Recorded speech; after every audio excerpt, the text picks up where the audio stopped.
আসসালামু আলাইকুম। 2024 সালের এইচএসসি পরীক্ষার্থীরা, আশা করি তোমরা সকলেই ভালো আছো এবং সুস্থ আছো। সবাইকে চ্যানেলে স্বাগতম।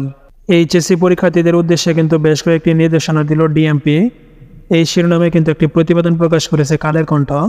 আজকের ভিডিওটিতে আমরা দেখব এইচএসসি পরীক্ষার্থীদেরকে কী কী নির্দেশনা দিচ্ছে ডিএমপি। তাই অবশ্যই ভিডিওটি না টেনে সম্পূর্ণ দেখতে থাকো এবং চ্যানেলে নতুন হয়ে থাকলে চ্যানেলটিকে সাবস্ক্রাইব করে পাশে থাকা বেল আইকনটি অন করে দিবা। আর যদি ইতিমধ্যেই সাবস্ক্রাইব করে থাকো তাহলে থ্যাংক ইউ সো মাচ। তো চলো এখন মূল বিষয়টি নিয়ে আলোচনা করা যাক।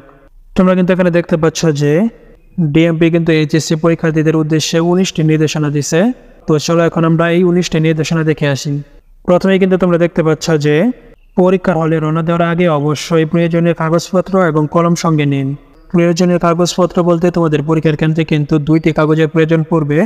একটি হচ্ছে তোমাদের অ্যাডমিট কার্ড এবং অপরটি হচ্ছে তোমাদের রেজিস্ট্রেশন কার্ড।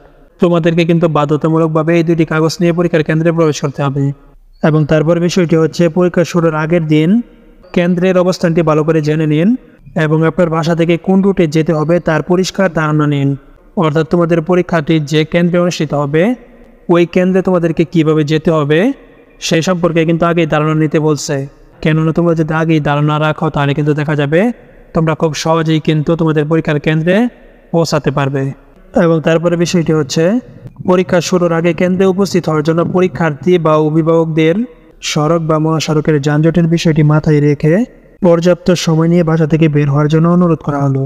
এবং তারপর দেখা বলা হয়েছে বাসা থেকে এমনভাবে বের হতে হবে যেন ন্যূনতম 30 মিনিট পূর্বে পরীক্ষা কেন্দ্রে পৌঁছানো যায়। এখানে 30 মিনিট পূর্বে পৌঁছানোর কথা বলা হয়েছে, তার কারণ হচ্ছে বোর্ড থেকে কিন্তু নির্দেশনা দেওয়া হয়েছে প্রত্যেকটি শিক্ষার্থীকে অবশ্যই বাধ্যতামূলকভাবে পরীক্ষা শুরুর 30 মিনিট পূর্বে তার সিটে উপস্থিত থাকতে হবে। এবং তারপরের বিষয়টি হচ্ছে যেসব সড়ক পারাপারের রেল ক্রসিং আছে তা বিবেচনা করে বাসা হতে সময় নিয়ে রওনা দেওয়া জরুরি।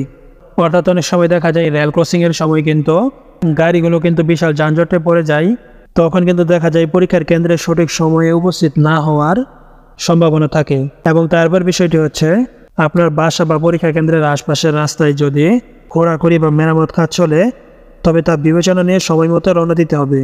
অর্থাৎ অনেক সময় দেখা যায় অনেক রাস্তায় কাজ চলার কারণে কিন্তু রাস্তা বন্ধ থাকে, তাই কিন্তু এই বিষয়টি বিবেচনার কথা বলা হয়েছে।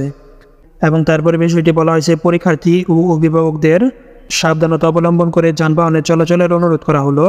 কোনো অবস্থাতেই গণপরিবহনের ঝুলে ঝুঁকিপূর্ণভাবে পরীক্ষা কেন্দ্রে আসা যাওয়া করবেন না।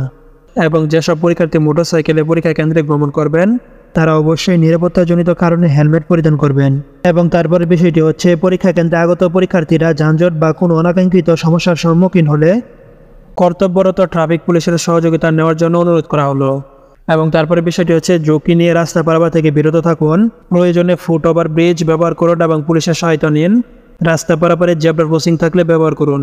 পরীক্ষা কেন্দ্রের আশপাশে অযাচিত পার্কিং না করে অভিভাবক পরীক্ষার্থীদের ব্যবহৃত যানবাহন পরীক্ষা কেন্দ্র থেকে দূরবর্তী নিরাপদ স্থানে পার্কিং করার জন্য অনুরোধ করা হলো।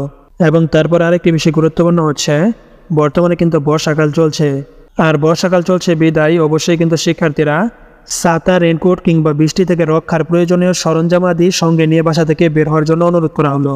মোটামুটি এই কয়েকটি বিষয় কিন্তু তোমাদের জন্য গুরুত্বপূর্ণ ছিল। আশা করি তোমরা বিষয়টি বুঝতে পারছো। আজকের ভিডিওটি এ পর্যন্তই।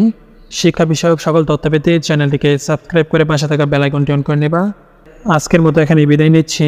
আবারও দেখা হবে নতুন আরেকটি ভিডিওতে। ততক্ষণ পর্যন্ত সকলেই ভালো থাকবে এবং সুস্থ থাকবে। আল্লাহ হাফেজ।